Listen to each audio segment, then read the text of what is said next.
હું તમને શું કહું, મને 6000 રૂપિયા આપો ને. એના 6000 રૂપિયા લાઇટ બિલ આવ્યું આજે 6000 રૂપિયાનું, તો આપો, ભરવું નહીં પડે.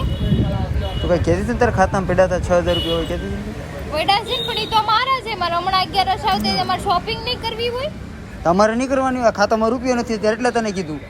અને ક્યારેક ભરી દેવાય કે લાઇટ બિલ આખા આ છે ને છેલ્લા 4 મહિનાથી એસી તું જ વાપરતો, હું ન વાપરતો. અને 2 મહિનાથી તું સામે નજર સામે 24 કલાક એસી ચાલુ હોય. એ તો હોય, ઘરે હોगा 24 કલાક. ગરમી કેટલી પડે તો એસી ચાલુ. હા તો પૈસા હોય તો ભરી દેવાનું કે લાઇટ બિલ અમારે ન ભરવાનું હર વખતે, ક્યારેક તમારે જોવું પડે. હા આ હારું. તો કાલથી એસી છેડા કાપી નાખું એસી ને, એટલે એટલું લાઇટ બિલ જ ન આવે. ભરી દેવું પછી એમ કહે કે શોપિંગ ના પૈસા, તો એમ કે શોપિંગ કરવાના પૈસા પણ એની જરૂરત ક્યાં છે? આખા કબાટના કબાટ ભર્યા. કબાટ ને કબાટ ભેરા કે એક ને કપડા હું ન પહેરા કરું. અને તમને ત્યાં મળશે ને કે તમે કરોડપતિના ઘરે વ્યા ગયા છો, એક કબાટ ખોલી એટલે નકરા કપડા થપ્પા જ મળશે. આ બહુ સારું, આની હારે વાત કરું જ બેકાર છે.